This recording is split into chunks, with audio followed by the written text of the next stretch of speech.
ఇది కనపడకపోయినా ఇవాళ రాజమండ్రి రూరల్ నియోజకవర్గం సమావేశానికి వచ్చినప్పుడు రాజమండ్రి అంతా చూశాను. తెలుగుదేశం పార్టీ ఫ్లెక్స్లో వైఎస్ఆర్ పార్టీ ఎమ్మెల్సీ గారు అప్పారావు గారి ఫోటోలు ఉన్నాయి. ఇవాళ రాజకీయాల్లో చంద్రబాబు నాయుడు గారు చేస్తున్న చాలా దుర్మార్గమైన కార్యక్రమాలు కానీ అరాచకాలు కానీ ఇదొక ఉదాహరణ. ఒక పార్టీ శాసనసభకి కానీ శాసనమండలికి కానీ ఎన్నికైన వారు ఒక పార్టీ తరఫున వేరే పార్టీల్లోకి ఫిరాయించడం అనేది తప్పు కాదు అనే ఒక పెద్ద సంకేతాన్ని, ఒక రాజ్యాంగాన్ని తూట్లు పొడిచే విధంగా చంద్రబాబు నాయుడు గారు వాళ్ళు ఇస్తూ ఉన్నారు. అదే అప్పారావు గారు పార్టీ నుంచి మారుతున్నట్టుగా ఫిరాయిస్తున్నట్టుగా కనీసం పార్టీకి ఒక సమాచారం లేదు, లేదంటే పార్టీ నాయకులు ఎవరికి తెలియజేయలేదు. మేము కూడా చాలా సందర్భాల్లో నేను కూడా ఆయన కోసం ప్రయత్నం చేశాను మాట్లాడడం కోసం. ఆయన అందుబాటులో లేరు. తీరా చూస్తే ఫ్లెక్స్ల మీద తెలుగుదేశం పార్టీ ఫ్లెక్స్ల మీద ఆయన ఫోటో ఉండడం అనేది చాలా దురదృష్టం.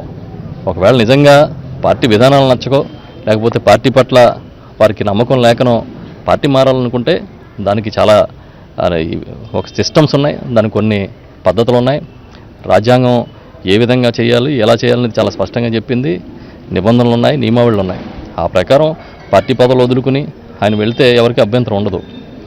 అదేవిధంగా పార్టీకి కూడా ఒక గౌరవప్రదంగా రాజీనామాను మరొకటి పంపించాలి. ఏం లేకుండా మొత్తం రాజమండ్రి అంతా ఫ్లెక్స్లు కట్టారు. ఫ్లెక్స్లో చూస్తే కానీ మాకు తెలియని పరిస్థితి.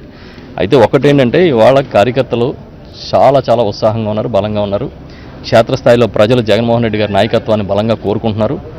తప్పకుండా మేము ఏం చెప్తా ఉన్నామంటే ప్రజలు వైఎస్ఆర్ పార్టీకి అండగా ఉన్నారు. వైఎస్ఆర్ జెండాకి ప్రజల అండ చాలా స్పష్టంగా కనిపిస్తూ ఉంది. కాబట్టి భవిష్యత్తులో వైఎస్ఆర్ పార్టీకి డోకా ఉండదు. మేము గడప గడపకి వైఎస్ఆర్ కార్యక్రమంలో తూర్పుగోదావరి జిల్లా పర్యటిస్తూ ఉన్నప్పుడు కూడా మొత్తం మా నాయకులు కానీ శ్రేణులు కానీ కార్యకర్తలు కానీ అన్ని ప్రాంతాల్లో పర్యటిస్తూ ఉన్నప్పుడు మాకు చాలా ఆదరణ, ప్రజల్లో చూపిస్తున్న అభిమానం పార్టీ పట్ల కనిపిస్తూ ఉంది. తప్పకుండా వైఎస్ఆర్ పార్టీకి ఏదో ఒకరిద్దరు నాయకులు ఎదురు వెళ్ళిపోయినంత మాత్రాన ఇబ్బంది ఉండదని చెప్పి మేము భావిస్తూ ఉన్నాం. తప్పకుండా తూర్పుగోదావరి జిల్లాలో చాలా బలంగా పార్టీ ఉంది, ఇంకా భవిష్యత్తులో ఇంకా బలంగా ఉంటుంది.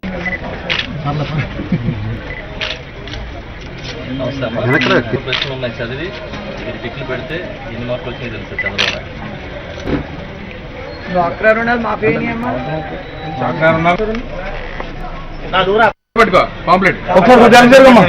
నాయుడు ఇచ్చిన హామీలు మరి నెరవేర్చడం ముందు నాగేంద్ర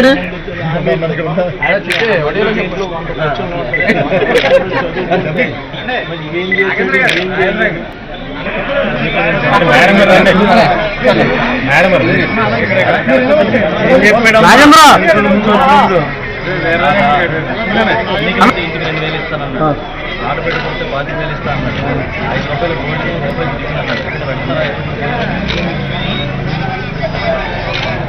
అయితే మన చంద్రబాబు ఎవరికైతే 2014